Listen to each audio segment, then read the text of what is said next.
Problem 87 of Neetcode 150 course schedule. So you're going to be given a narrative prerequisite, and basically it's going to look like A and B right here. And A is basically the course you want to take, and B it's all the courses you have to take prior to taking the course you want to take. All right, so you want to take Math 245, but you have to take Math 207 before. All right, so that's really it. And basically, you're going to be given a list of lists, where each list within that prerequisite list is basically um, the course you want to take and its prerequisite. Okay, so notice that in each list, you're only going to have two values, right? So you can't have three values. Yeah, so that's the concept. So the example they're given are quite simple. Like for example, the number of course is two, right? So you can take two course. So can you take all the courses? Um, well, yes, because you can basically one has no prerequisite, right?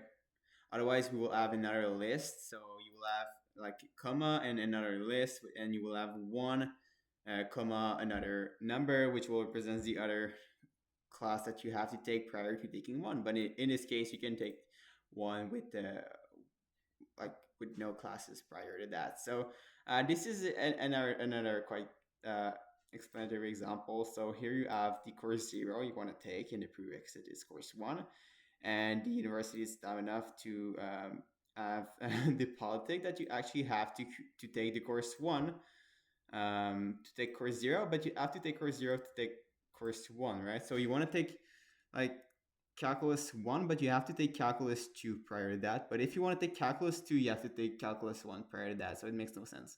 All right. So basically, the solution I'm going to use in this example, it's depth first search.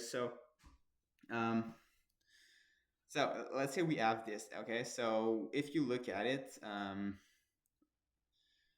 well, first, how to understand it. So let's say we just take a look at this, right? So see, you can see that 6 is pointing to 7. So this basically means that you have to take 7 prior to taking 6. So in this example, you can take basically 7. So 7 is an entry point. It's an undergrad class, and you have another undergrad class here at 1. And once you take these classes, well, you can take 6, and you can take 2. All right. But can you take 2? Because 2 is also pointing to 4. And did you took 2 yet? No, you didn't. So actually at this point, you can't take 2. All right, so you will have to go C5, you will have to go C4. And then once 4 is taken, then you can take this 2, and then you can take your 3. So technically speaking, yes, you can actually take all the classes. All right, but what if we have the case um, where we have something that looks like this? So let's say that 5 is also pointing to 4. Okay, so oh wow, that's quite a disgusting array. Let me just draw it again. So what if we have this? Okay, well, I think you can be smart enough to realize that by taking 7, you're gonna take 6, and you're gonna be able to take 5, but no, because you have to take 4 prior to taking 5. But to take 4, you also have to take 5. So you have detected what I call a cycle. So whenever you detect a cycle, you are done, and you return false. So what we are going to do, actually, we're going to create a hash map, and we're going to have to ensure that each values here are basically going to represent a key inside our hash map, and the values of that key is going to be equal to its prerequisite. So it doesn't really matter where we are starting. We're actually gonna be willing to start at every single node to see if the path is working from uh, every single position. So let's say that we start from well, let's first just delete this because we know it will break the algo. All right, so let's say that we have our 2 pointing back to 4. All right, so we're we're gonna start our depth for search call on one, and we're gonna go see all the classes we can take now that we have one. So can we take two? No, because we have to take four. So at four, basically, we're gonna keep looping until we find uh, a class that has no prerequisite. And a class that has no prerequisite is gonna look like a hash map whose values is null, right? So an empty list. So once we reach that, we can return true, and that true value is going to propagate back here. And now we're going to be able to actually solve this problem. So let's actually code this. So first of all, we actually have to create a hash map. So let me call this hash map. And what we want to include in our hash map is basically like all the courses, and we're gonna do so by saying that we want to have high. So I is the key, and we want to have also well, we want to have initially an empty list for its value. All right, and we want to have a key and an empty list basically for every single course we have to take. So we're gonna do so by saying for I in the range of num courses. So this is what we are given here. So num courses, there you go. So now we're gonna have something to start working on. All right. And then we are going to be willing to create basically the hash map, right? Because right now it is empty. So what we're going to say is that we'll say for course, and let's just call this CRS further, and for which stands for prerequisites, in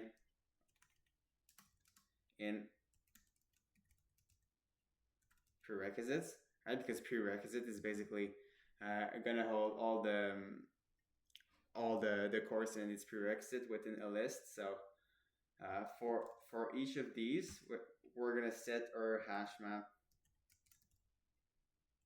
We're gonna give the hash map. Well, we're gonna create the course as the key, and we are gonna append to it the values pre. All right, so now we have our hash map, and in our hash map we are covering all the courses we have to take and their prerequisites. And hopefully for us, one of these classes has absolutely no prerequisite, because in this game we are starting from scratch, right? We don't have any classes. So now what I want to also do is to create a set, like a visiting set. Okay, so this is where we are gonna know whether we actually have a cycle or no, because if there's a value in the set visited, we're gonna create the logic that if the value is in the set visiting, it means that we have a course whose prerequisite is also requiring this exact same course as the prerequisite. So this is like the only time when we know that we can complete all the courses in our agenda. So I'll say visiting, and I will set this to a set. All right, and I will call a def first search function. So let me create this. So DFS, inside which we are just gonna pass the course. Okay. So as I said, technically speaking, we have to add the course inside visiting once we saw it, and then use our depth first search to go as far as possible in the prerequisites to see if we ever end up having a class in this loop of well, in this depth first search call. We want to see if there's a class at the bottom of this loop that has no prerequisite that will allow us to follow this path of courses. So initially we're going to ask if the CRS that we are given is inside visiting. If it is inside visiting, it must mean that we have a cycle, and we are going to return false. So our depth first search is gonna bring back this false value to the surface. And if we ever reach a course that has no prerequisite, it means that the hash map at this key has a value of an empty list. So we're gonna say if hash map at the key of the course. So if this is equal to an empty list, just like this, well, we're gonna return true. All right. And now if we don't return false or true, well, it must mean that we just found another class that also has a prerequisite, so we have to keep looping. So we're gonna say visiting that add, and we're gonna add the course, so that if in our next iteration we find that that course is inside the visiting set, well, it means that we actually found a loop, so it will not work. So once we add this course inside the visiting set, we are going to go for every single prerequisite of that course, and we are going to call our depth first search function on it. So we're going to say for all the prerequisites inside the values of that particular course key in that hash map. So for pre in the hash map at this course. All right, so now we're gonna go for all the prerequisites, and basically if by calling a depth first search on each of these prerequisites, we actually find true at the end, it must mean that it is valid, so we can just move forward. Otherwise, we have false, so we're gonna have to return false right away. So we're gonna say if not DFS on the pre, right?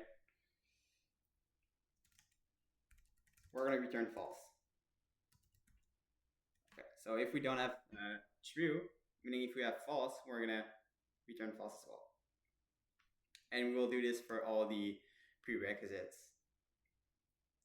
So we either return false here, or if we don't return false in each of the prerequisites that first search call, well, we know that this class itself can be taken. So we're gonna remove it from the visiting set. So we're gonna say visiting dot remove, and we're gonna remove that course because all its prerequisites can be taken. So we're good to go. We can remove it from the visiting set.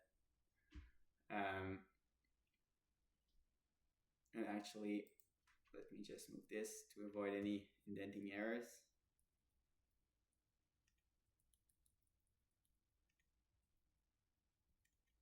All right, so after we remove that course from the visiting set,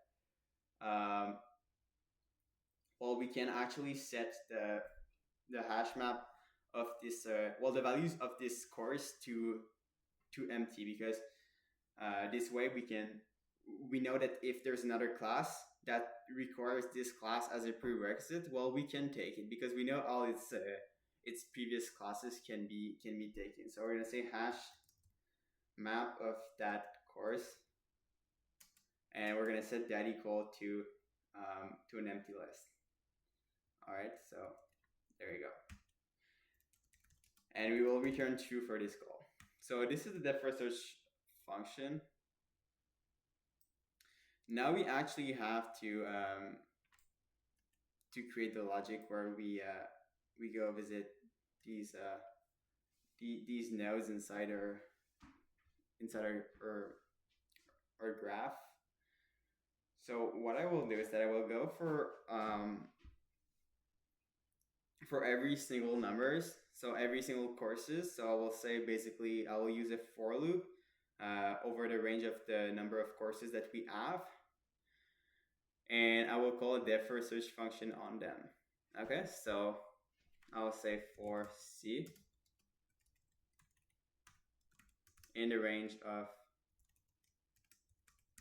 num courses. I think that's all they call it here. Right, yeah. So for uh, each of these courses, let me say that there is if the default search call on them is not true, I will return false.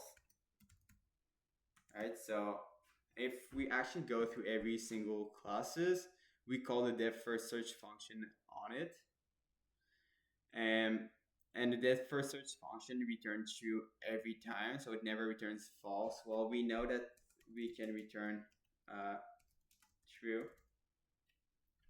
All right, so uh, we completed the algorithm at this point. We have our depth first search function that will actually go, well, initially we go for every single classes, right? And so we're going to go for a C in the range of number of courses. And we are going to call a depth first search function in the hope that we don't have a false. So if this loop ends and we never return false, it must mean that we have a true. And the loop itself is calling depth first search, and depth first search is implying that we are going to go for all the prerequisite classes of that course that we just passed in the function. And we're initially going to say that we want to return false if we already went in this course before. And if we find a course that has no prerequisites, we are going to return true, so we can take it. All right, if none of these if statements are being triggered, well, it must mean that there is just another class with another prerequisite. So we're going to add this class to the visiting, and we are going to go see all the prerequisites of this class itself. And we're going to call depth first search function on it. We're going to return false if any of these classes have a loop inside it, and otherwise we actually found a path that is correct. So we're just going to remove the course from the visiting set. We're going to set this course values basically to an empty set, so that the next time that we have a course that requires this one as prerequisites, well, we are not going to have to go again call our depth first search function on all of these prerequisites, because we know that it's going to end up giving true, right? So this steps itself is not necessary, but it just saves a little bit of time. All right, and then we return true. All right, so let's test this code, see if it works. And it does. All right, awesome. So I hope you learned from this video, and I hope to see you in the next one.